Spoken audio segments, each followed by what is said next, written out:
Hi everyone, welcome back to my channel Gitanjali Storytime in Manipuri. Ngasi ina liza doba wari sidi paranormal haunting hana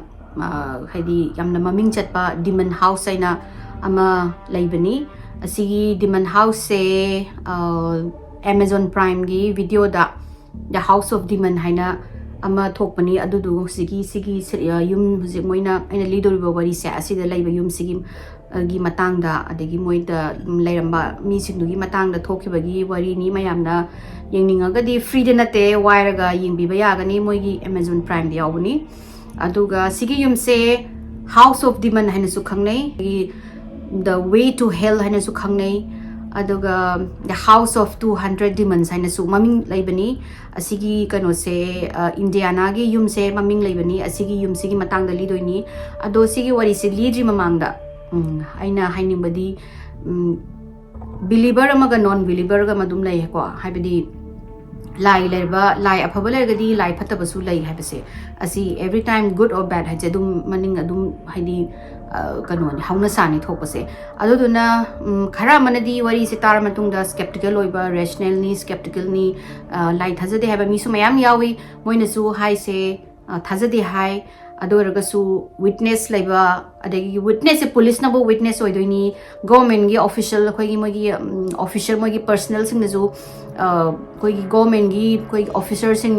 lakpa sing nasu witness oidoini sigi wari se moina su hangma matamda adu wari se na lira matung mayamna wari se tar kanda kari na sa haidi kari oige kari mali haibadu di sai sagi opinion do matung ile ai opinion gi matung inadi ai di gray area da lai ko haibadi phattaba lai radi afaba lai afaba lai di lai phattaba su lai ni ishor lai di but su lai ni haibadi maraksida ai jo aina khasam paranormal kha thengna gi bagi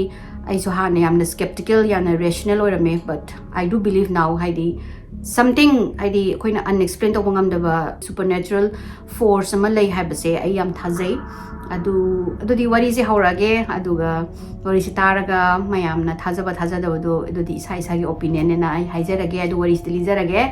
wari se 2011 November da Indiana gi city Gary ko city amada moigi Carolina Street haina house number su yawi house numbers na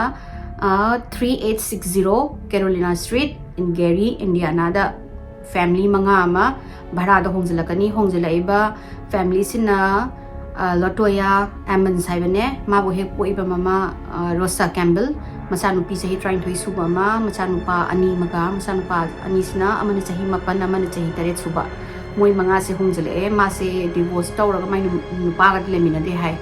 ado moi se nong yum se hongjila aga yum se laiba matam sida moi da thokpa thodok sigi wari sini aina jikli rak toise moina claim tawba asi wari se moina thoena claim su tawgani aduga witness su ai thengnaba mi su yawi kholena adugumba su yawbagi wari oibagi ni asigi wari se adu moi se yum sida hongjala aga ahambagi week sidi khoigi kaimbo activity imung manunga di thokta bida moigi yum sigi mapan di thong ama khoigi screen guard ama leiba jani leiba sida kanu haing amu ba mayam paisala aga mayam paisala ba jana haing amu mayam se paisala aga lairam ba mayam leiba sida moisna hidak se kapaga khoigi tin hatna hidak se kapaga halaga halaga su adum hapta sima dum halakpa ate nungalaga ta halakpi moina hatpa lorang halakpi dum tawdagi moi su tawbam khangladana pest control ka kaudana khotana dagi moi su hidak masagi hidak kapna baga tin kang mem dogi tawraga kapa kholaga du maina hapta sima lele simone leibi yum sigi basement ma leigo basement sida ugi kanoi stair yawe ado moina nungdang sida stair se lengba kika ni makhon taba thaga moi phaure hapta ni surak pasida ko adoga koi mi gi makhong gumba kakhalak pagi mi makhong gumba moi sina dum phaure moi si taraga basement gi thongje koi hangtu oga thingjan gi makhon du taba dagi moi sina check tawraga na kana bola ram da hekta adagi moi khali kari kai dawra jano na moi ahamba da budi khalam jaga ni susilakpa khol susilakpa dagi da sum makhon je sum henjala aga hantak sina ekta koi mi je changak pai type thong je ka hangtok pi adu ma taw bisan ki tum taw kana mole dem de ki na check se taw da bida dum ꯈꯥ ꯍꯥꯏꯗꯤ ꯉꯥꯏꯍꯥꯛ ꯌꯦꯡꯉꯝꯃꯒ ꯊꯣꯡꯁꯦ ꯃꯄꯥꯟꯗꯒꯤ ꯂꯣꯛ ꯑꯣꯏꯅ ꯇꯧꯁꯜꯂꯛꯏ ꯃꯣꯏꯁꯦ ꯀꯅꯥꯃꯨꯛ ꯍꯥꯏꯗꯤ ꯊꯣꯛꯂꯛꯇꯅꯕ ꯑꯩꯅ ꯑꯗꯨꯒ ꯅꯣꯡꯃ ꯉꯁꯥꯏꯒꯤ ꯃꯃꯥ ꯍꯥꯏꯇꯥꯔꯦꯀꯣ ꯑꯦꯃꯟꯁꯀꯤ ꯃꯃꯥ ꯑꯩꯈꯣꯏꯒꯤ ꯂꯣꯇꯣꯌꯥꯒꯤ ꯃꯃꯥ ꯀꯩꯅꯣꯁꯦ ꯔꯣꯁꯥꯁꯦ ꯔꯣꯁꯥꯁꯤꯅ ꯇꯨꯝꯃꯤꯉꯩꯁꯤꯗ ꯃꯣꯏꯒꯤ ꯂꯤꯕꯤꯡ ꯔꯨꯝꯁꯤꯗ ꯃꯈꯣꯟ ꯑꯃ ꯇꯥꯕꯖꯥꯠꯅꯦ ꯑꯍꯤꯡꯒꯤ ꯄꯨꯡ ꯑꯃ ꯃꯈꯥꯏ ꯇꯥꯔꯛꯄ ꯁꯥꯏꯁꯤda ꯃꯥꯅ ꯃꯈꯣꯟ ꯇꯥꯕꯁꯤꯗ ꯃꯥꯅ ꯀꯔꯤ ꯑꯣꯏꯖꯥꯠꯅꯣꯅꯦꯅ ꯃꯥꯒꯤꯅ ꯐꯕꯨꯡꯗꯒꯤ ꯍꯥꯏꯅ ꯃꯉꯛꯇꯨꯅ ꯂꯩꯊꯣꯛꯑꯒ ꯁꯨꯃꯥꯏꯅ ꯌꯦꯡꯕꯖꯥꯠꯅꯤ ꯌꯦꯡꯕꯁꯤꯗ ꯑꯃꯨꯕ ꯃꯃꯤ ꯑꯃ ꯀꯣ ꯁꯦꯗꯣ ꯑꯃ ꯃꯣꯏꯒꯤ ꯂꯤꯕꯤꯡ ꯔꯨꯝꯁꯦ ꯆꯠꯂꯒ ꯂꯩꯕꯖꯥꯠꯅꯤ ꯆꯠꯄꯁꯤꯗ ꯃꯥꯅ ꯍꯨꯔꯥꯟꯕ ꯂꯥꯛꯏꯕ ꯑꯣꯏꯅꯤꯡꯗꯅ ꯀꯅꯥꯅꯣ ꯍꯥꯏꯅ ꯐꯕꯨꯡꯗꯒꯤ ꯂꯥꯎꯔꯒ ꯃꯥꯁꯦ ꯆꯣꯡꯊꯔꯛꯑꯒ ꯃꯩ ꯊꯥꯜꯂ ꯌꯦꯡꯕꯁꯤꯗ ꯀꯅꯥꯃꯨꯛ ꯂꯩꯔꯝꯗ꯭ꯔꯒ ꯃꯥꯅ ꯀꯅꯥꯅꯣꯅ ꯀꯣꯏꯌꯦꯡ ꯌꯦꯡꯕꯁꯤꯗ ꯑꯩꯈꯣꯏꯒꯤ ꯕꯨꯠꯀꯤ ꯑꯩꯈꯣꯏꯒꯤ ꯈꯣꯡꯎꯞ ꯅꯨꯄꯥꯒꯤ ꯑꯆꯧꯕ ꯕꯨꯠꯀꯤ ꯑꯆꯣꯠꯄꯒꯤ ꯈꯣꯡꯎꯞ ꯃꯃꯤ ꯑꯅꯤ ꯇꯥ ꯂꯩꯔꯝꯕꯖꯥꯠꯅꯤ ꯃꯥꯔꯆꯀꯤ ꯇꯥꯡ 10 2012ꯁꯤꯗ ꯉꯁꯥꯏ ꯃꯈꯣꯟ ꯇꯥꯔꯝꯕ ꯑꯗꯒꯤ ꯇꯤꯟ ꯄꯥꯏꯁꯜꯂꯛꯑꯝꯕ ꯈꯣꯠꯂꯝꯕ ꯃꯌꯥꯝꯁꯤꯗꯒꯤ ꯍꯦꯟꯗꯣꯔꯛꯇꯣꯏꯅꯤꯀꯣ ꯍꯥꯏꯗꯤ ꯁꯨꯃꯥꯏꯅ ꯃꯌꯥꯝ ꯍꯥꯏꯅꯕ ꯑꯃꯁꯨ ꯂꯩ ꯗꯤꯃꯟ ꯅꯠꯇ꯭ꯔꯒ ꯐꯠꯇꯕ ꯁ꯭ꯄꯤꯔꯤꯠ ꯀꯣ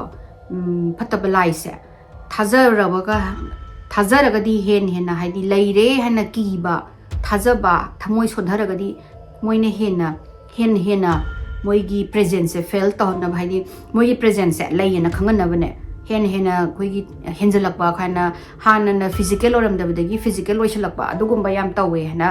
ꯑꯗꯨꯝ ꯑꯩꯅ ꯄꯥꯕꯗꯁꯨ ꯈꯪꯉꯤ ꯑꯗꯨꯝ ꯇꯥꯖꯩ ꯑꯗꯨꯒ ꯃꯣꯏꯁꯦ ꯑꯅꯝꯕꯅꯁꯨ ꯅꯨꯄꯤꯒ ꯑꯉꯥꯡꯒꯁꯦ ꯌꯥꯝ ꯍꯥꯏꯗꯤ ꯃꯣꯏꯁꯤꯅ ꯄꯣꯖꯦꯁ ꯇꯧꯕ ꯂꯥꯏꯕ ꯅꯠꯇ꯭ꯔꯒ ꯃꯣꯏꯅ ꯀꯤꯍꯟꯕ ꯂꯥꯏꯕ ꯃꯣꯏꯒꯤ ꯄꯥꯋꯔ ꯃꯣꯏꯅ ꯑꯩꯈꯣꯏꯒꯤ ꯐꯦꯌꯔ ꯑꯩꯈꯣꯏꯒꯤ ꯑꯀꯤꯕꯁꯦ ꯃꯣꯏꯅ ꯑꯣꯚꯔ ꯄꯥꯋꯔ ꯇꯧꯕ ꯉꯝꯕꯁꯦ ꯅꯨꯄꯤ ꯑꯉꯥꯡꯁꯦ ꯌꯥꯝꯅ ꯍꯥꯏꯗꯤ ꯂꯥꯏ ꯍꯥꯏꯅ ꯖꯨ ꯍꯥꯏ ꯑꯗꯨꯅ ꯃꯣꯏ ꯍꯧꯖꯤꯛ ꯉꯁꯥꯏꯒꯤ ꯑꯗꯨꯒ ꯂꯥꯏ ꯌꯥꯝ ꯅꯤꯡꯕ ꯃꯤꯗꯁꯨ ꯌꯥꯝꯅ ꯇꯧꯋꯦ ꯀꯩꯒꯤꯅꯣꯗ ꯂꯥꯏ ꯅꯤꯡꯉꯗꯤ ꯐꯠꯇꯕꯁꯨ ꯂꯩ ꯈꯣꯠꯂꯦꯕꯁꯦ ꯑꯗꯨꯝ ꯇꯥꯛꯄꯅꯤꯅ ꯃꯗꯨꯗꯨꯅ ꯃꯣꯏꯁꯤꯅꯁꯨ ꯍꯦꯟꯅ ꯀꯩ ꯍꯥꯏꯇꯥꯔꯦ ꯂꯥꯏ ꯐꯠꯇꯕꯁꯤꯅ ꯀꯣ ꯍꯥꯏꯗꯤ ꯁ꯭ꯄꯤꯔꯤꯠ ꯐꯠꯇꯕ ꯑꯣꯏꯁꯅꯨ ꯂꯥꯏ ꯐꯠꯇꯕ ꯑꯣꯏꯁꯅꯨ ꯗꯤꯃꯟ ꯑꯣꯏꯁꯅꯨ ꯃꯣꯏꯁꯤꯡꯁꯤꯅ ꯍꯤꯡꯆꯥ ꯌꯥꯏꯇꯝꯕ ꯍꯥꯏꯗꯤ ꯃꯣꯏ ꯃꯌꯥꯝꯁꯤꯅ ꯀꯩꯅꯣ ꯇꯧꯕꯁꯦ ꯄꯣꯖꯦꯁ ꯇꯧꯕ ꯑꯗꯒꯤ ꯑꯣꯚꯔꯇꯦꯛ ꯇꯧꯕꯁꯦ ꯅꯨꯄꯤ ꯑꯉꯥꯡꯁꯦ ꯂꯥꯏꯌꯦꯅ ꯅꯁꯨ ꯍꯥꯏ ꯑꯗꯨꯒ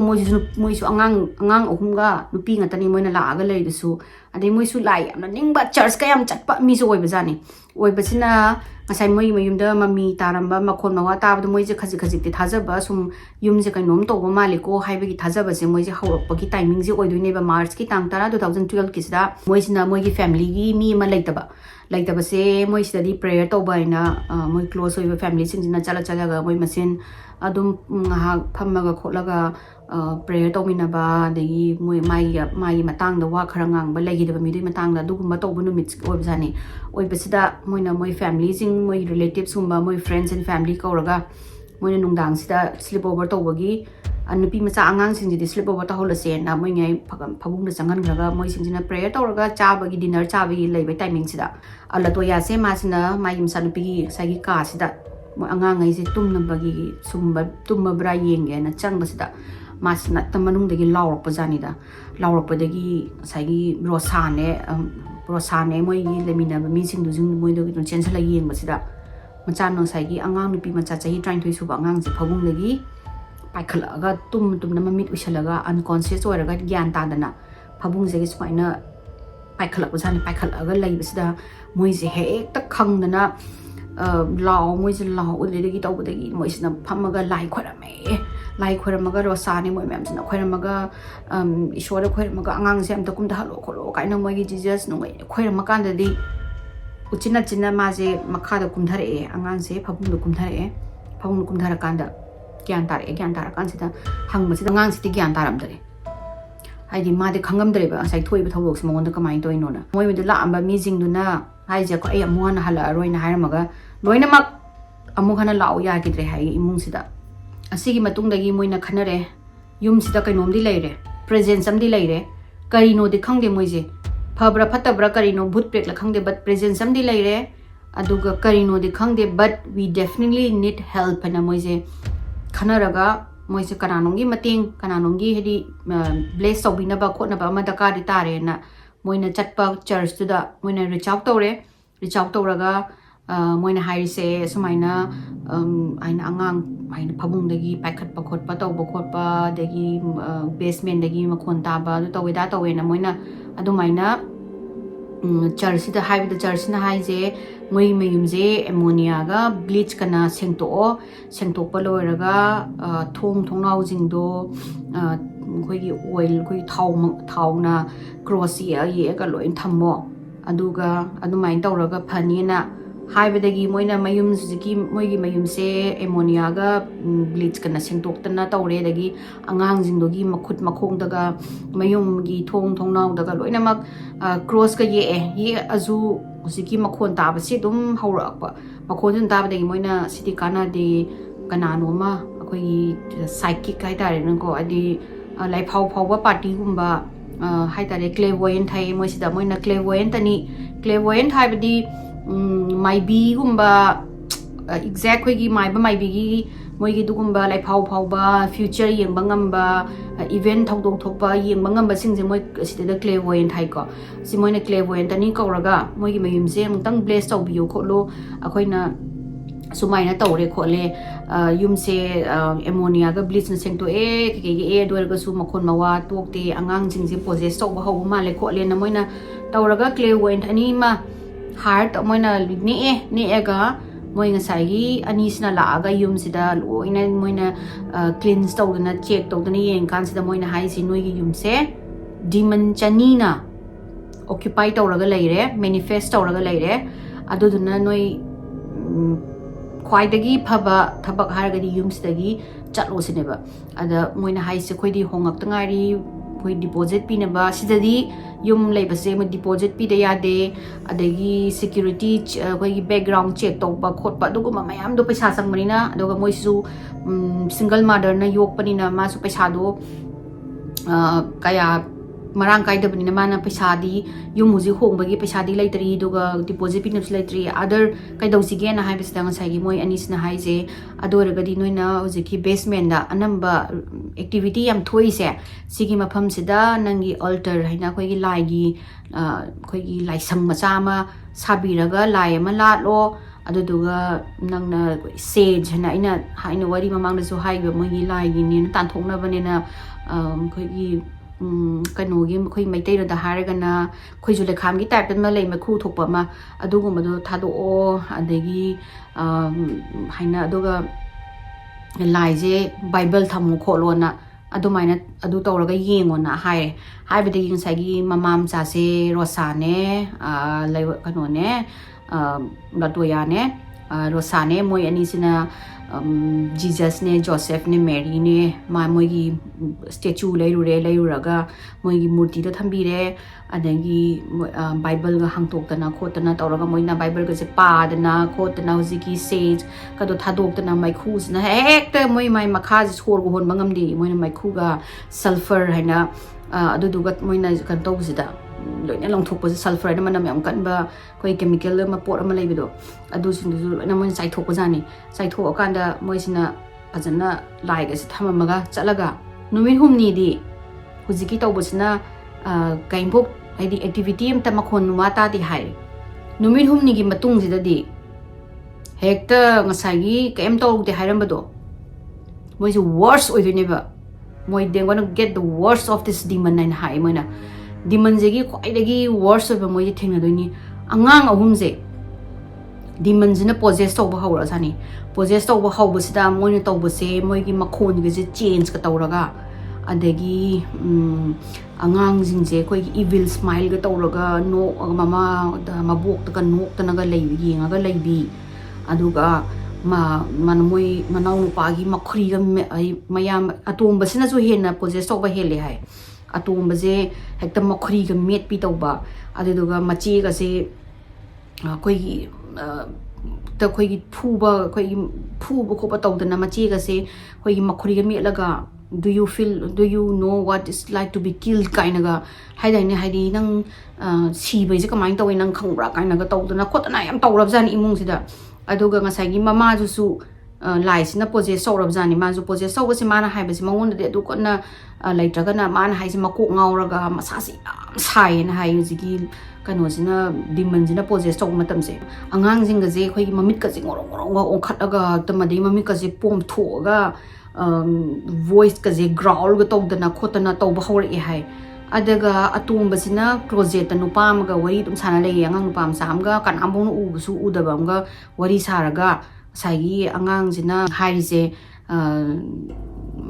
koi family mag loina mag sirani kainaga adungai nonga he haiba adugumba tawrab sani hujiki atumbasina atumbasida hena masasa khara su son bra khangde atumbasida hena tawe hai sanu adum sanu pa atumbasina noma barumda umda heta lak langa pajani kainomna force amna langaga mase wall jida thu mata angang ja unconscious ka oi ri haiba sanu pi hanjidina nungdang magi tumningai sida makko kaje kangdon da gaita thumdana force amana thumbadagi makko kaje kaidana stitch ka tawe hai aduga angang nupi macha je makhuriga melaga kainomna force amna melaga mase siro kaina haibagi type ta tawraga leng bangamdana wangang bangamdana maje paralyze tawraga leibagumba yam tawrab jani tawbudaga moisu khangamradana nungdang kharadi hotel chalaga tummi hai ado tumdo paisa ni hotel da leiba hai se aduduna upai dum no yumdo mo halakpa adagi moise khalese sidi koi family doctor da ama tanarasi tanaraga moigi amu koi da mental problem leira koi se natragana isagi kok chakpa khopa laina khopa leira du memdu yeng thokpa natrana du na phare koi family doctor sida su wari sana bana pharani mana so understand tawgani na moi family doctor sida moina reach out tawraga moigi mayum se sumain tawena haire pan April tang trampal 2012 ta moigi physician moigi doctor family doctor Dr. Joffrey hina aduda moisna reach out tawraga wari sare adu doctor duna hai se aigi punsi aina sukam chahi kun thabak torok pa sigumba nung tai punsi da tadari moina ngangi je asengba oiram moi kholoi moi mayum da moina butam nei harag moi masem pulap manaraga delusion oiba haibadi kananom na sidaida na kanoma but ure ka haraga ure kai udabida mataubi adugumni delusion ni moi wen torize hallucination ni mamita pangunda ubani khotpani na doctor jidi mawa logbidraba mana doctor na sai thaja de khote tawbuda mana ta doctor je angang je possess tau hai atumba sina possess tau bagi type ta growl go tawraga mana ga nangna ekoi thaja daba khotaba kaina ga tawraga you gonna die kaina ga doctor ga mana curse ka tawrab jani tawraga doctor jina thokna doctor jina okay I had enough haram doctor ju thokraba thoki bagi timing sida nurse amadi leini ko nurse le minai ni moi medical staff leini leini gi timing sida angang je phamam badagi kanam bongna pai de bida thing de bida langaga angang je langa ta bani kanom na pai ra angang ju langa pai type ta ado angang je wan thabadagi moi mam chila kan ma bon chila kan sida angang je ngoina ha maboksina khoiram kappaga angang je hawdokba thoba tawre doctor da yengnaga moi yum da hangrabani hanbagi matung sida moigi medical office tagi moi hujiki hospital gi office tagi kananam na phone tawraga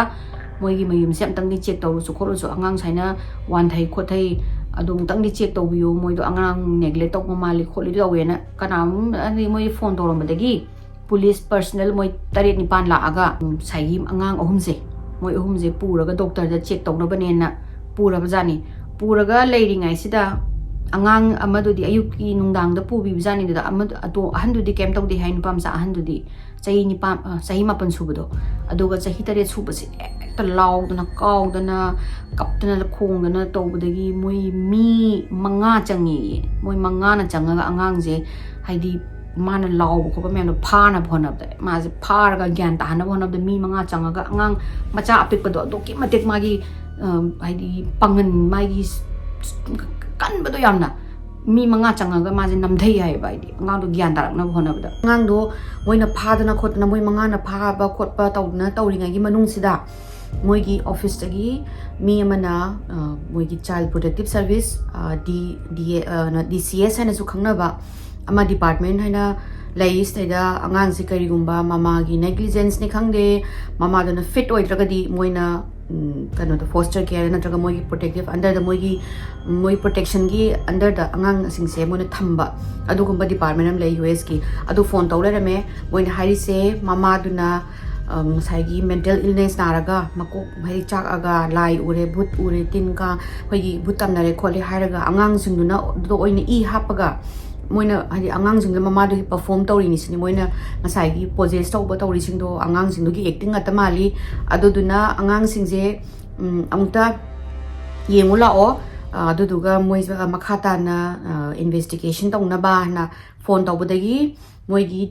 DCSꯀꯤ personal ꯑꯃ ꯂꯥꯛꯏ officer ꯑꯃ ꯂꯥꯛꯑꯦ ꯃꯥꯒꯤ ꯃꯃꯤꯡꯁꯤꯅ ꯕꯦꯂꯔꯤ Washington ꯀꯧꯕ ꯅꯨꯄꯤ ꯑꯃ ꯂꯥꯛꯑꯦ ꯃꯥ ꯍꯧꯖꯤꯛꯀꯤ ꯀꯩꯅꯣꯁꯦ ꯁꯦꯟꯅꯅꯕ ꯂꯥꯛꯑꯒ ꯃꯥꯁꯤꯅ ꯍꯣꯁꯄꯤꯇꯥꯜꯁꯤꯗ ꯑꯉꯥꯡꯁꯤꯡꯁꯦ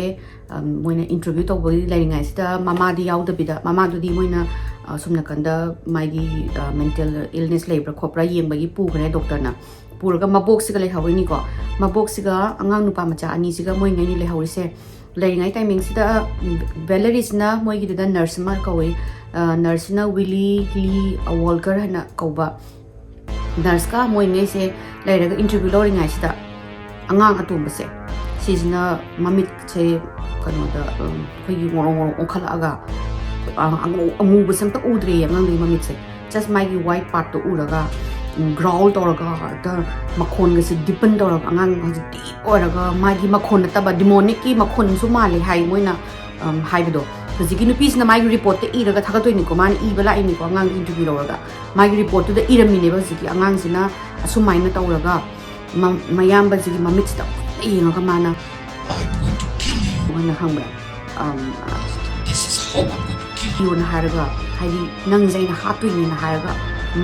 ꯃꯌꯥꯝꯕꯁꯤꯒꯤ ꯃꯈꯣꯔꯤꯁꯦ ꯑꯗꯨꯝ ꯃꯦꯠꯂꯒ ꯅꯝꯕꯅꯦ ꯅꯝꯕꯁꯤꯗꯒꯤ ꯃꯣꯏꯁꯤ ꯆꯤꯡꯊꯣꯛꯅꯔꯤꯉꯩꯁꯤꯗ ꯁꯨꯝ ꯅꯥꯀꯟꯗ ꯃꯈꯨꯠꯁꯤꯡꯗꯨ ꯆꯤꯡꯊꯣꯛꯅꯔꯤꯉꯩꯁꯤꯗ ꯑꯉꯥꯡ ꯑꯍꯟꯗꯨꯅ ꯁꯠꯂꯥꯎꯅ ꯌꯦꯡꯈꯠꯂꯝꯃꯒ ꯃꯕꯣꯛꯁꯤꯅ ꯃꯀꯣꯛꯁꯤꯗ ꯄꯣꯡ ꯁꯨꯗꯕꯖꯥꯠꯅꯤ ꯁꯨꯕꯗꯒꯤ ꯃꯕꯣꯛꯁꯤꯅ ꯑꯉꯥꯡ ꯃꯈꯨꯠ ꯐꯥꯔꯒ ꯂꯥꯏ ꯈꯨꯔꯝꯃꯦ this is not you come back ꯍꯥꯏꯅ ꯇꯧꯔꯒ ꯃꯕꯣꯛꯁꯤꯅ ꯑꯉꯥꯡ ꯃꯈꯨꯠ ꯑꯅꯤꯁꯦ ꯄꯥꯏꯔꯒ ꯂꯥꯏꯗ ꯈꯣꯏꯔꯝꯕꯖꯥꯠꯅꯤ ꯈꯣꯏꯔꯝꯕꯗꯒꯤ ꯑꯉꯥꯡꯁꯦ ꯒ꯭ꯌꯥꯟ ꯇꯥꯔꯛꯑꯦ ꯒ꯭ꯌꯥꯟ ꯇꯥꯔꯛꯑꯒ ꯃꯥꯅ ꯑꯃꯨꯛ ꯉꯁꯥꯏꯒꯤ ꯑꯇꯣꯝꯕꯗꯨꯅ ꯃꯃꯤꯠꯀ ꯇꯧꯔꯤꯉꯩꯗ ꯃꯥꯅ ꯑꯃꯨꯛ ꯑꯇꯣꯝꯕꯁꯦ ꯃꯈꯨꯠꯁꯦ ꯄꯥꯏꯔꯒ ꯂꯥꯏꯁꯦ ꯈꯣꯏꯔꯝꯃꯖꯥ ꯃꯃꯤꯠꯁꯦ ꯎꯏꯁꯜꯂꯒ ꯍꯧꯖꯤꯛꯀꯤ ꯅꯔꯁꯇꯨꯒ ꯑꯣꯐꯤꯁꯔꯗꯨꯗꯤ ꯂꯩꯔꯤꯅꯤꯀꯣ ꯂꯩꯔꯤꯉꯩ ꯃꯔꯛꯁꯤꯗ ꯇꯧꯅꯔꯤꯁꯦ ꯃꯥꯅ ꯑꯉꯥꯡꯗꯣ ꯃꯈꯨꯠꯇꯣ ꯄꯥꯏꯔꯒ ꯑꯉꯥꯡꯗꯣ ꯇꯧꯔꯒ ꯅꯪ ꯀꯝ ꯕꯦꯛ ꯍꯥꯏꯗꯤ ꯕꯨꯕꯣꯛꯇ ꯍꯜꯂꯛꯑꯣ ꯅꯪ ꯅꯠꯇꯦ ꯅꯪ ꯇꯧꯔꯤꯁꯤ ꯅꯪ ꯅꯠꯇꯦꯅ ꯈꯣꯏꯔꯝꯃꯤ ꯂꯩꯔꯤꯉꯩꯁꯤꯗ ꯑꯉꯥꯡꯁꯤꯅ ꯏꯚꯤꯜ ꯁ꯭ꯃꯥꯏꯜ ꯇꯧꯈꯥꯏꯔꯛꯑꯖꯥꯠꯅꯤ ꯈꯪꯕ꯭ꯔꯥ ꯏꯚꯤꯜ ꯁ꯭ꯃꯥꯏꯜ ꯇꯧꯔꯒ ꯃꯈꯣꯟꯁꯦ ꯑꯩꯈꯣꯏꯒꯤ ꯒ꯭ꯔꯥꯎꯜ ꯇꯧꯕꯗ ꯉꯪꯉꯒ ꯃꯕꯣꯛꯁꯤꯒꯤ ꯃꯈꯨꯠꯁꯤ ꯄꯥꯏꯅ ꯑꯉꯥꯡꯁꯦ ꯃꯅꯤꯡꯁꯦ ꯍꯜꯂ ꯁꯨꯝ ꯆꯠꯂꯦ ꯃꯅꯤꯡꯁꯦ ꯍꯜꯂꯒ ꯃꯈꯣꯡꯁꯤꯅ ꯋꯥꯜꯁꯦ ꯁꯨꯝ ꯀꯥꯈꯠꯈ꯭ꯔꯖꯥꯠꯅꯤ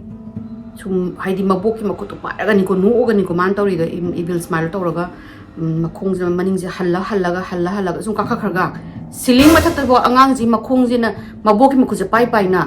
ꯑꯩꯈꯣꯏꯒꯤ ꯑꯦꯀ꯭ꯔꯣꯕꯦꯇꯤꯛ ꯇꯧꯕꯒꯤ ꯇꯥꯏꯞꯇ ꯑꯉꯥꯡꯁꯤꯅ ꯃꯈꯣꯡꯁꯦ ꯄꯥꯏꯔꯒ ꯀꯥꯈꯠꯂꯒ ꯁꯤꯂꯤꯡꯁꯤꯗ ꯀꯥꯔꯒ ꯁꯤꯂꯤꯡꯗ ꯁꯨꯝ ꯀꯥꯈꯠꯈ꯭ꯔꯒ ꯐꯠ ꯂꯥꯎꯅ ꯆꯣꯡꯊꯔꯒ ꯃꯕꯣꯛꯁꯤꯒꯤ ꯑꯣꯄꯣꯖꯤꯠ ꯍꯥꯏꯗꯤ ꯃꯕꯣꯛꯁꯤꯅ ꯁꯨꯃꯥꯏꯅ ꯂꯦꯞꯄꯒ ꯄꯥꯏꯅꯕꯁꯦ ꯃꯥꯅ ꯁꯨꯃꯥꯏꯅ ꯀꯥꯈꯠꯂꯒ ꯁꯨꯃꯥꯏꯅ ꯑꯣꯟꯊꯣꯛꯑꯒ ꯑꯉꯥꯡꯁꯦ ꯆꯣꯡꯊꯔ ꯇꯥꯔꯒ ꯑꯉꯥꯡꯁꯦ ꯋꯥꯟꯊꯈꯤꯕꯖꯥꯠꯅꯤ ꯋꯥꯟꯊꯕꯗꯒꯤ ꯉꯁꯥꯏꯒꯤ ꯕꯦꯂꯔꯤꯒ ꯋꯣꯜꯀꯔꯒꯗꯨꯗꯤ ꯈꯪꯕꯣꯏ ꯂꯥꯛꯄꯣꯏ ꯀꯔꯤꯅꯣ ꯇꯧꯔꯤꯁꯤꯕꯣ ꯑꯉꯥꯡ ꯑꯃꯅ ꯑꯁꯨꯃꯥꯏꯅ ꯃꯕꯣꯛꯀꯤ ꯃꯈꯨꯠ ꯄꯥꯏꯔꯒ ꯋꯥꯜꯗ ꯇꯨꯡꯍꯜꯂꯒ ꯀꯥꯔꯒꯅꯤꯀꯣ ꯃꯥꯅ ꯇꯨꯡꯍꯜꯂꯒ ꯀꯥꯔꯤꯅꯤꯀꯣ ꯃꯕꯣꯛꯁꯦ ꯁꯨꯝ ꯌꯦꯡꯉꯒ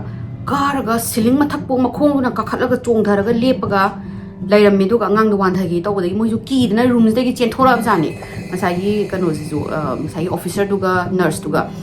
ꯑꯗꯒꯤ ꯃꯣꯏꯅ ꯆꯠꯂꯒ ꯗꯣꯛꯇꯔꯁꯤꯗ ꯍꯥꯏꯔꯦ ꯗꯣꯛꯇꯔꯁꯤꯅ ꯍꯥꯏꯕ ꯉꯁꯥꯏꯒꯤ ꯃꯣꯏꯒꯤ ꯐꯦꯃꯤꯂꯤ ꯐꯤꯖꯤꯁꯤꯌꯟꯗꯨꯗꯤ ꯍꯥꯟꯅꯗꯒꯤ ꯈꯔꯒ ꯃꯥꯗꯤ ꯎꯍꯧꯗ꯭ꯔꯦ ꯑꯃꯨꯛꯁꯨꯀꯣ ꯃꯔꯥꯏꯕꯛꯇꯤꯁꯨ ꯃꯥꯁꯨ ꯎꯍꯧꯗ꯭ꯔꯦ ꯎꯔꯒꯗꯤ ꯃꯥꯁꯨ ꯃꯦꯕꯤ ꯕꯤꯂꯤꯞ ꯇꯧꯔꯝꯕ ꯌꯥꯏ ꯑꯗꯒꯤ ꯗꯣꯛꯇꯔꯁꯤ ꯆꯪꯉꯒ ꯃꯥꯅ ꯍꯥꯏꯕꯁꯤꯗ ꯗꯣꯛꯇꯔꯁꯤꯅ ꯊꯥꯖꯗꯦ ꯑꯩꯒ ꯑꯃꯨꯛ ꯆꯪꯁꯤꯜꯂꯛꯑꯣꯅ ꯗꯣꯛꯇꯔꯁꯤꯒ ꯂꯥꯛꯑꯒ ꯃꯣꯏꯁꯤꯅ ꯑꯃꯨꯛ ꯑꯉꯥꯡꯁꯤꯗ ꯅꯪꯅ ꯉꯁꯥꯏ ꯇꯧꯕꯗꯣ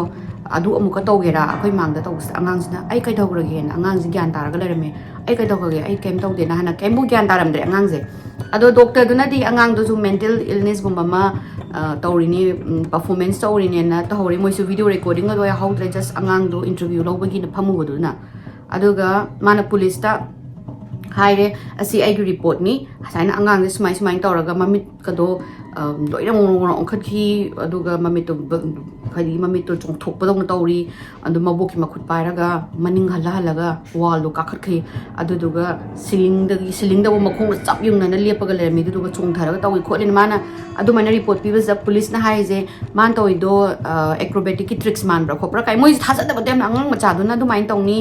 ꯗꯤꯃꯟ ꯄꯣꯖꯤꯁꯟ ꯀꯥꯏꯅꯒ ꯀꯗꯥꯏꯗꯒꯤꯅꯣ ꯀꯥꯏꯅꯒ ꯄꯨꯂꯤꯁꯁꯤꯡꯗꯨꯁꯨ ꯋꯥꯈꯜ ꯇꯧꯕꯗ ꯃꯥꯅ ꯍꯥꯏ ꯅꯠꯇꯦ ꯑꯦꯀ꯭ꯔꯣꯕꯦꯇꯤꯛ ꯑꯃꯠꯇ ꯅꯠꯇꯦ ꯃꯥꯅ ꯇꯧꯔꯤꯗꯣ ꯇ꯭ꯔꯤꯛꯁꯀ ꯑꯃꯠꯇ ꯅꯠꯇꯦ ꯃꯥ ꯃꯅꯤꯡ ꯍꯜꯂꯒ ꯆꯠꯂꯒ ꯆꯣꯡꯊꯈꯤꯕꯅꯦ ꯑꯩꯅ ꯃꯤꯠ ꯎꯍꯧꯔꯤꯅꯤ ꯑꯩꯒꯤ ꯋꯤꯠꯅꯦꯁꯁꯨ ꯁꯤꯗ ꯂꯩꯔꯦ ꯋꯣꯜꯀꯔꯁꯤꯁꯨ ꯍꯪꯉꯨ ꯋꯣꯜꯀꯔꯅꯁꯨ ꯍꯥꯏꯔꯕ ꯑꯉꯥꯡꯗꯣ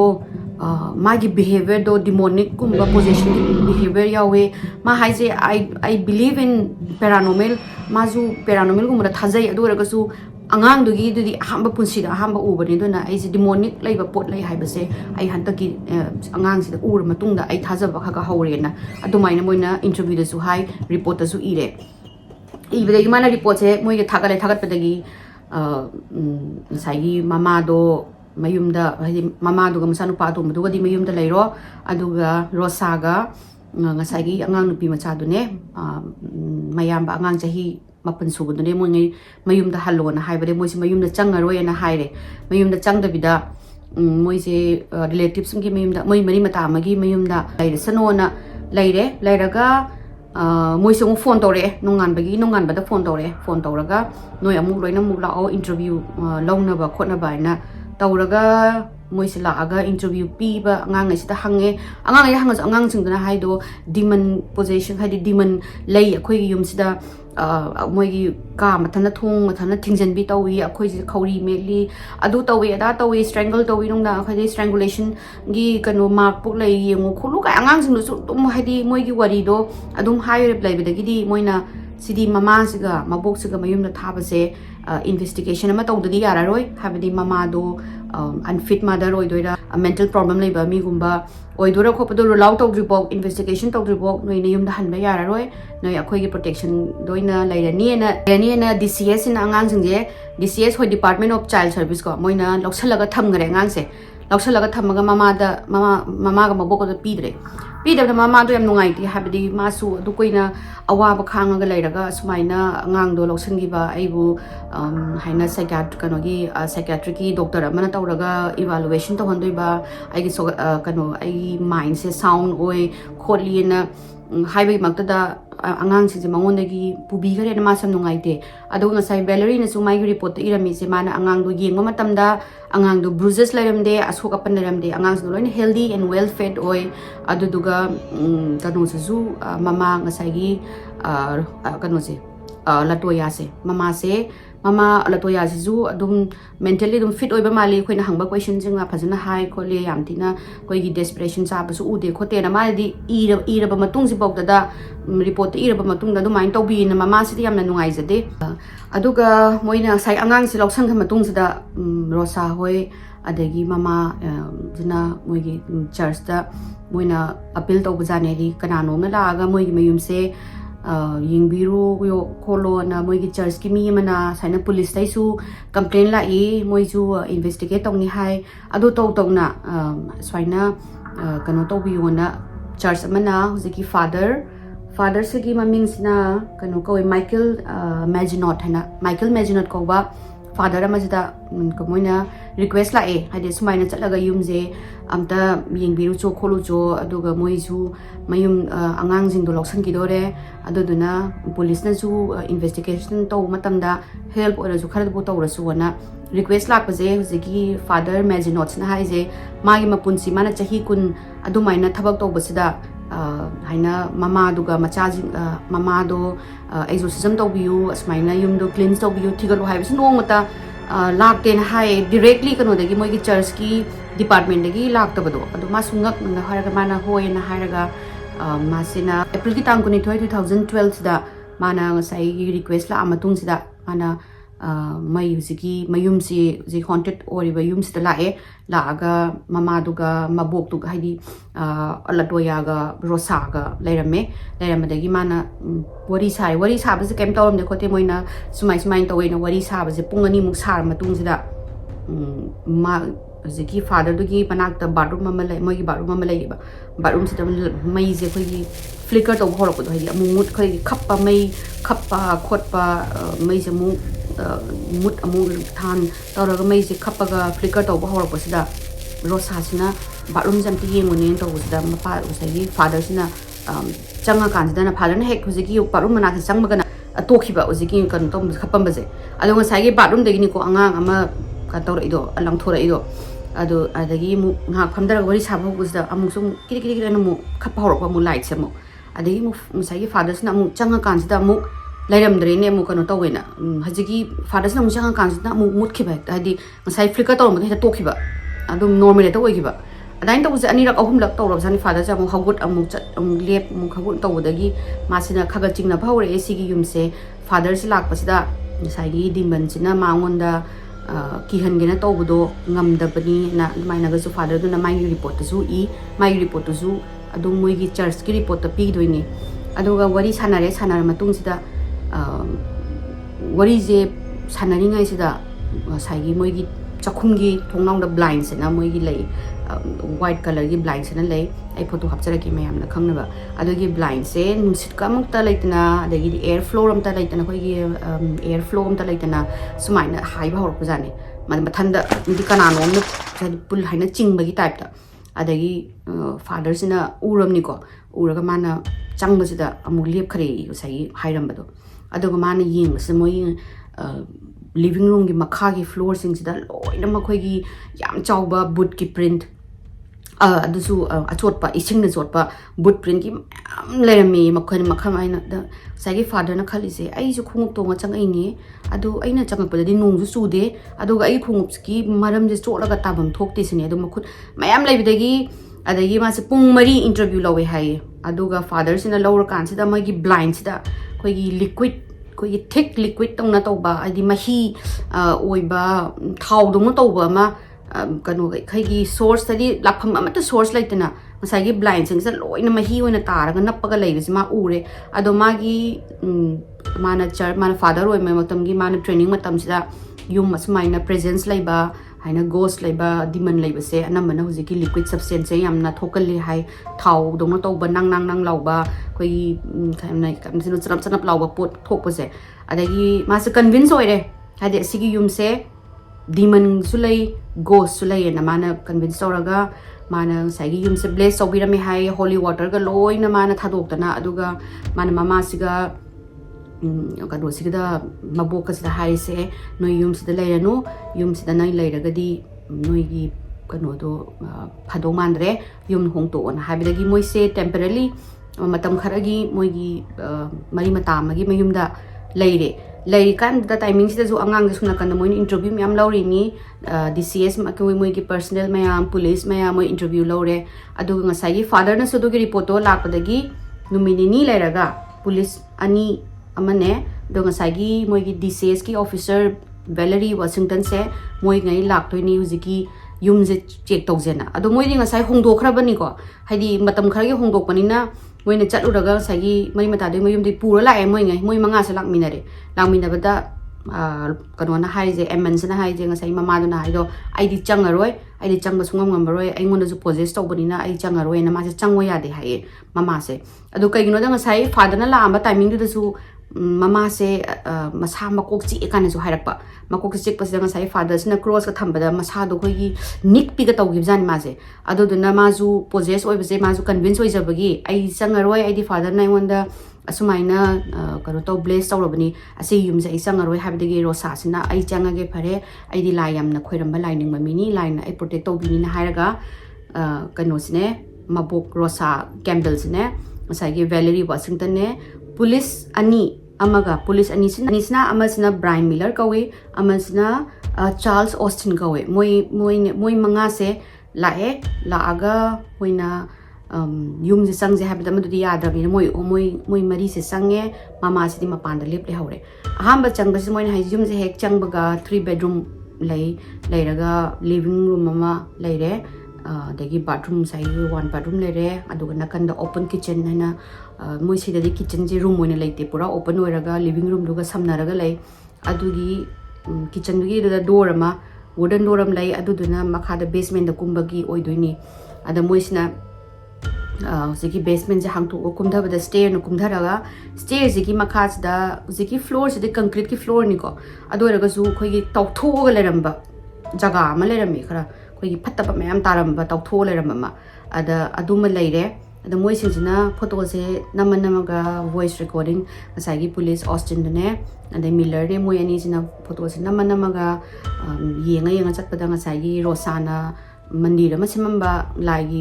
ꯈꯨꯕꯝ ꯑꯃ ꯁꯦꯝꯃꯝꯕꯗꯣ ꯑꯗꯨꯁꯨ ꯑꯗꯨꯝ ꯂꯩꯔꯝꯃꯦ ꯑꯗꯒꯤ ꯊꯨꯝꯒ ꯂꯥꯏꯟ ꯇꯧꯔꯒ ꯂꯩꯔꯝꯃꯦ ꯑꯗꯣ ꯔꯣꯁꯥꯅ ꯏꯚꯤꯜ ꯁ꯭ꯄꯤꯔꯤꯠ ꯆꯪꯗꯅꯕꯅꯤ ꯈꯣꯠꯇꯅꯕꯅꯤꯅ ꯑꯗꯣ ꯄꯨꯂꯤꯁꯇꯁꯨ ꯍꯥꯏꯌꯦꯅ ꯄꯨꯂꯤꯁꯀꯤ ꯔꯤꯄꯣꯔꯠꯇꯁꯨ E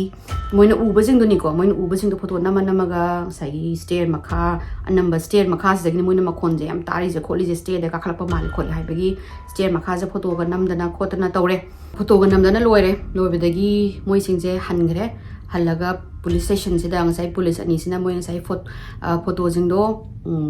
develop tawraga yengnaba moina ngasai nam photo jingdo jingjalaga kari lai kholi na yengwagi tawpasida stair gi makhada namba photo se sida koi white angouba color magi koi laichin dong na tawba amakpa mata ba jani ngasai photo mana iphone dai ni ko kapaga photo jing kapaga chali do aduga moisina khanbasida kari no ne na chingjal la yeng kan sida saigi white color dogi nakan sida green color gi nupi gi shape ama ma urba adu moina sai namma di ude ba dogi ba pham do moi jangjala nammi ni na photo je moina sai ude ba posi udagi moisina kari nu si bona amuka zoom tawraga chingjala yeng basa pura nupi magi mamai shape ma pachana green color gi mai khuin tawba laichin noin tawba na dai tare tabadagi Austin di nga sai Austin duga Miller duga police officer Austin je captain ni ko ado ma je karino ne na tawraga ma je haipet chingrap tawe kai no da sai moi ha yum je lakpaga makhara basement changa ga recorder moi gi voice recording tawbagi hangtoke tawbasida battery hap da moi je every time swaina investigation paje fresh battery moi gi torch light kai sing je loina battery sing loina fresh hapini ko hapaga he ngasai kem tawram da bado basement makha da kumtha baga ngasai magi recorder sip yara dana battery ya de na moi samu lokthoga anong battery mo hapnai ba adu ma sining jang aba du man hai Austin je hoi dais paranormal hai lai thajai ai lai thajai kholi adu bu demon ji ma thajaram de adu asigi yum je asi ji changu budagi ma je thajaba haure e na mana report ta irami adu angak pa mana muk ngasai moina makha da Austin ga Miller ga sina photo namaga lai bisa kanam bu lai ti ko moi ani wari sana ba se dum tari ni ta ga ing ba ni wari sana ga ha photo na mem bu tai da makhon ma zigi audio recorder do yawrem ne ba audio sina ana khairak pagi ada moi sing se kai zigi makhon to kanano zigi mi hum su bam ni lai kanano na tor ga mana Miller da Miller kam ya ma tor ga nam da taw yeng wa na moi ani gi recorder se da mobile ni sina headphone gap sala ta bas da yam phajana moi ni wari sa sum photo nam masida moi ngata moi tumi lai bai timing sida sound sida mo hey na hab jung tar ba moi ani sidi adagi di pura believe to gore ba moi si yum sida kainom di something is going on moi na ngang je rosa ga amens kana kono na aloto ya gan hai se kainom di lai re si mafam sida moi sida da ching na re adaga moi su convince oi re something is going on na aduga Austin jina ngasai loina mak ma se khara kanu ma thingna doini ba man hojigi yum se khalak pada ngasai presence in inna pai type ta monda tawraga magi garage ki door ga se hangtok pa ya da bi mai ga mai loina ma kai loina mak yaraga battery su loina yaraga garage door se automatic mai gi battery na hangbo je do hangdok ya da bi aduga mana thau han ge na leiringa sida mai gi mamangi mai nakan gi seat se se tiek pa gi type ta maning mamang ko dong chin bi tawro sa ma thanda ada ma sina ahamda di kaimbu khalu da bai tare ada mana chalaga mechanic te yangan basida mechanic na hai se nang asigi seats kanu mamang kanu passenger gi nakan gi je ti e kai gum nan si lambi da thawring ai da sisna distract awraga nang accident bu thom ba yai kai naga sagi nu pa na mechanic tu na harap padagi sai police Charles Austin ji police captain oiraga su masu adugumba mangon da thobni am phok thok da ba thawdok do man hojigi yum do changu budagi thobni masu pakhatle ne pakhalaga maju mai report to the area da bani na mana report tas mai smai tawe mai gi day mai na thabak mai gi on duty gi report sing do iraga mana thagat khare laga matam khara leraga amu me gi tang tara 2012 sida amu second visit amu lak to ne ba hantak ki lak pasidi ngasai gi father moi gi mayum da bless oramba father mejinot ne adagi Valerie do di amu hana yum do changaroi na yada dana anoba case manager am lak to ni ngasai gi DS kanu dagi DCS dagi case manager no lakani mai maming sina Samantha Ilekna ama lakani anoba amadu changwa ya da nupi me halo ya da yum sida halak ai yum sida mohana amu second investigation ge chatpanga maroena ma hojike anoba Samantha Ilek ne ngasagi father majino to ne police officer ani to ne hantak di police ki hui gu support e ai di atopa kana huran chi thi chang badana moina changaga moina tawriba jala haidi mayam singduda ading sai oily substance kari karak laiba singduju moina haijaliba jala kainaga adugi wakhanda huiduna mi leragadi mi gi scent to pharagani kholagani na hui pore hana kanamu changan yumje kanamu changan jabani police na laga lok to thamamabani adunga sai gi rosa ga latoya ga dusu kaure kauraga amadu dam changoya de nupi de rosa duna ma changa ga takena mari change ahambada hui hana changale hui je changuraga kanam buk laitre mi sentam ta phangdre moina loina sengdu omamni na hui jong thole thogla matungda father du ne sai gi Samantha ne mabok rosa du ne adu sai police officer ani mane police amaga extra amaga moi gi backup ki malai mai maming di yaudre moi taruk se yum je change changba je sai yum do karim bok torom de moina thamamba mafam du da dai sum lairami lairamaga hantak sina thau khoi huziki mahi do aina haiba khoi nang lauba thau manba mahi sing je loina mak moi gi thong gi blinds thongnau gi blinds sing je gi living room gi thongnau gi blinds thong adagi ngasai gi kitchen gi blinds loina mak tai daga leime loina mak moi gi aduga moina thong je basement gi thong je hang to ko sa basement gi stair gi makhong je da su loina mak thau je leirame thau je leirame da ngasai gi Samantha duna paira yengbada nap su lawi aduga chanap su lauraga kainu mai tok towena ma se adumaina khallaga kumtharak pasida sai Samantha sina moigi kainu gi basement gi makhong sida cupboard macha khara moigi cupboard gumba hapga le upu gumba aduna mana upu je thaina paira su ko sida ting lawi lauraga mai gi makhut se white one gi haiba haidi manung da khoi gi saru ji ti aga I khapki pai type ta adu moi loina mak uini ko moi taruk se ni yenga moi witness soini adu su moi report ta hapre adagi Samantha ji panic attack tawdroba mai di ngasai gi lerami ba makha da lerami ba maya madagi mai makhut sokpa adu khangde mangon da kaino mayam nei imung ji da yam hainada ba yam nungai ta ba mangon da kari yums da gi phun bam yauraga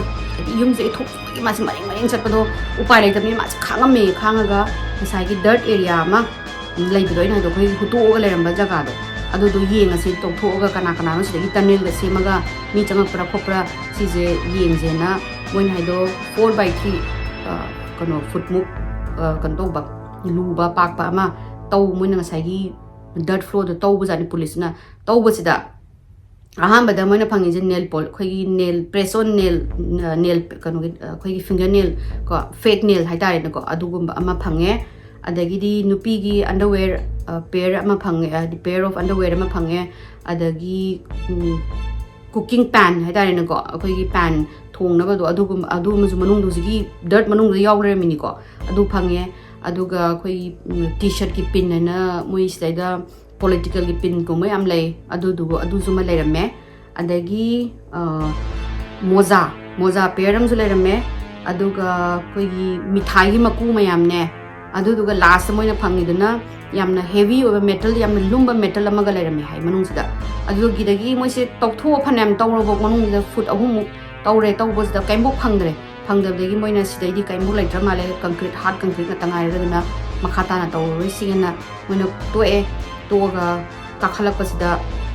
masai gi mahi do henjalaga le rame na charam law do sai kitang kha thong da tairam bado hojik am taira le rame badagi man moina haisi rosa nang si khangbar kana na tai nang tai rasini rosa sina ai di tai di ani sai no na kliap le ni kana bu changak te na haibu da masai gi Samantha da du mem uru badagi mari mayum da pai thogare ya di ai sida le bangam mar ai yum da minute ama bu ai le ngamar na pa na tho police topa lakpa moi squad lakpa jung da le min na re ade police sing na loina mak tai thoi paper taw na tai thoga amuk yeng si kari gumba haidi mafam je source amda su laite sai gi thau tarakpagi sai mahi tarakpagi adhandak tai thoga amuk halapari yeng je doiragadi akhoi su kai gi no do khangna ba na mona sit nan tai thoga yum je thong thingjale maning mamang loina mak thingjalaga mapan da moina minute 15 leire minute 15 leiraga thong do hang to chang masida amu ji gi mahi loina mong leirame ba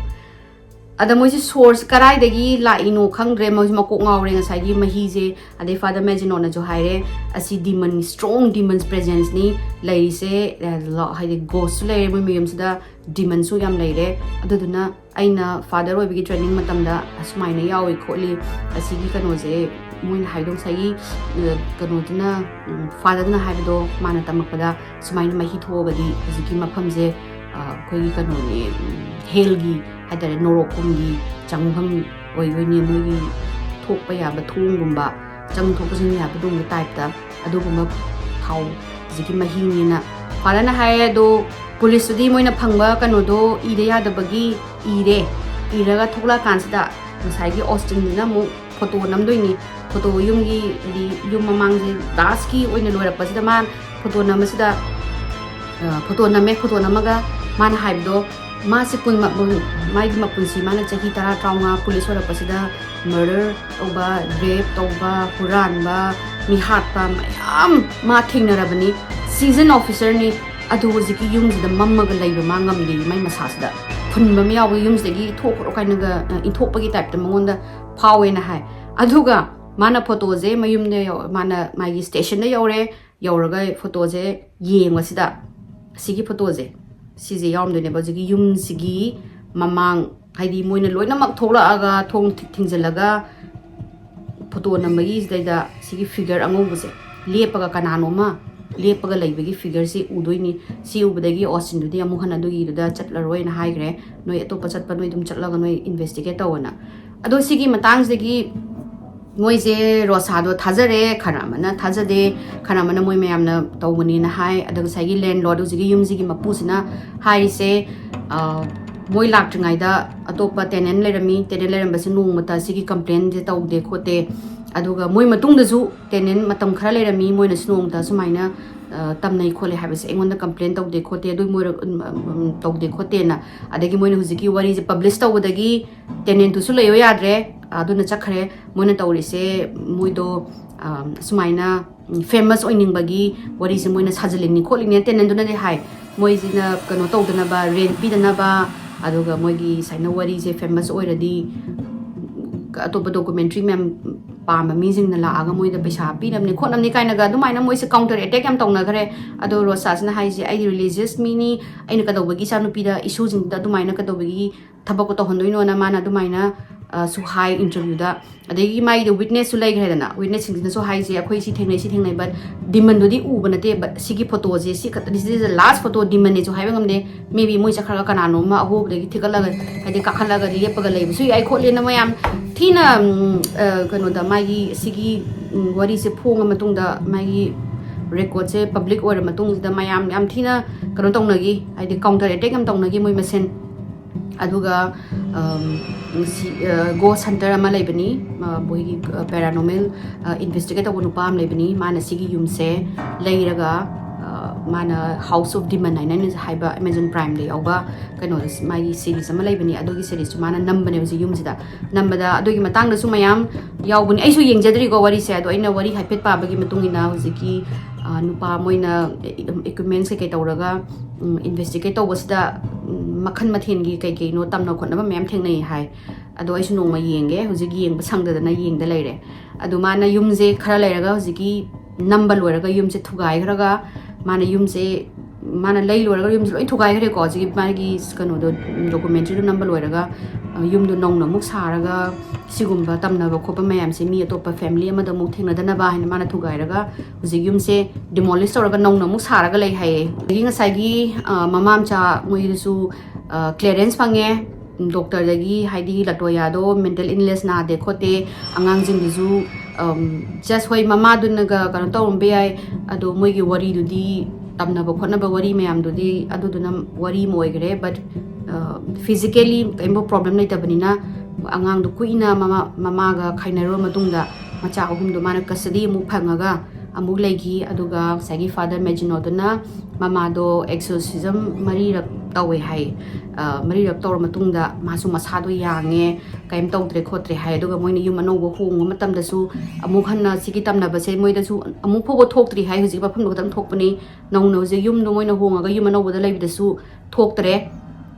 ꯑꯃꯨꯛ ꯍꯟꯅ ꯇꯝꯅꯕꯁꯦ ꯇꯝꯅꯈꯤꯗ꯭ꯔꯦ ꯍꯥꯏ ꯑꯗꯨꯒ ꯃꯣꯏꯁꯨ ꯂꯥꯏ ꯈꯨꯔꯝꯗꯅ ꯈꯣꯠꯇꯅ ꯌꯨꯝꯗꯣ bless ꯇꯧꯋꯤ ꯑꯗꯒꯤ ꯑꯉꯥꯡ ꯑꯍꯨꯝꯗꯨꯁꯨ ꯃꯣꯏꯒꯤ ꯁ꯭ꯇ꯭ꯔꯦꯟꯖ ꯕꯤꯍꯦꯕꯤꯌꯔꯗꯣ ꯑꯃꯨꯛ ꯍꯟꯅ ꯇꯧꯈꯤꯗ꯭ꯔꯦ ꯍꯧꯖꯤꯛꯀꯤ ꯐꯥꯗꯔꯅ ꯂꯥꯛꯑꯒ ꯑꯦꯛꯖꯣꯔꯁꯤꯖꯝ ꯇꯧꯕꯤꯗꯅ ꯕ꯭ꯂꯦꯁ ꯇꯧꯗꯅ ꯑꯉꯥꯡꯁꯤꯡꯗꯨꯁꯨ ꯂꯣꯏꯅ ꯇꯧꯕꯤꯔꯝꯕꯗꯒꯤꯅ ꯑꯗꯨꯃꯥꯏꯅ ꯋꯥꯔꯤꯁꯦ ꯏꯟꯇꯔꯅꯦꯠꯇ ꯌꯥꯎꯏ ꯑꯩꯅ ꯄꯥꯔ ꯃꯇꯨꯡꯗ ꯑꯩꯁꯨ ꯈꯪꯖꯕꯅꯤ ꯁꯤꯒꯤ ꯋꯥꯔꯤꯁꯦ ꯍꯥꯎꯁ ꯗꯤꯃꯟ ꯍꯥꯏꯅ ꯌꯥꯝꯅ ꯒꯦꯔꯤ ꯏꯟꯗꯤꯌꯥꯅꯥꯒꯤꯁꯦ ꯌꯥꯝ ꯐꯥꯎꯔꯒ ꯂꯩꯔꯝꯃꯦ ꯑꯗꯨ ꯃꯌꯥꯝ ꯍꯦꯟꯅ ꯄꯥꯅꯤꯡꯉꯒꯁꯨ ꯃꯣꯏꯒꯤ ꯗꯤꯇꯦꯜꯁ ꯑꯣꯏꯅ ꯋꯥꯔꯤ ꯌꯥꯎꯕꯅꯤ ꯑꯗꯨꯝ ꯏꯟꯇꯔꯅꯦꯠꯇ ꯑꯗꯨꯝ ꯍꯥꯎꯁ ꯑꯣꯐ ꯗꯤꯃꯟ ꯍꯥꯏꯅ ꯊꯥꯔꯣ ꯅꯠꯇ꯭ꯔꯒꯅ ꯂꯇꯣꯌꯥ ꯑꯦꯃꯟꯁ ꯑꯦꯟ ꯔꯣꯁꯥ ꯀꯦꯝꯕꯜ ꯍꯥꯏꯅ ꯊꯥꯕꯗ ꯑꯗꯨꯝ ꯋꯥꯔꯤꯗꯣ ꯊꯣꯛꯂꯛꯄꯅꯦ ꯑꯗꯨꯅꯦ ꯉꯁꯤꯁꯦ ꯋꯥꯔꯤꯁꯦ ꯁꯤꯗ ꯂꯣꯏꯁꯤꯟꯖꯔꯒꯦ ꯃꯌꯥꯝꯒꯤ ꯚꯨꯠꯀꯤꯗꯣ ꯁꯤꯁꯦ ꯈꯪꯗꯦ ꯍꯣꯞꯐꯨꯜꯂꯤ ꯃꯌꯥꯝꯅ ꯅꯨꯡꯉꯥꯏꯒꯗ꯭ꯔꯥ ꯍꯥꯏꯅ ꯈꯟꯖꯩ ꯑꯗꯨ ꯃꯊꯪꯒꯤ ꯋꯥꯔꯤꯗ ꯑꯃꯨꯛ ꯊꯦꯡꯅꯔꯁꯤꯀꯣ ꯃꯌꯥꯝ ꯕꯥꯏ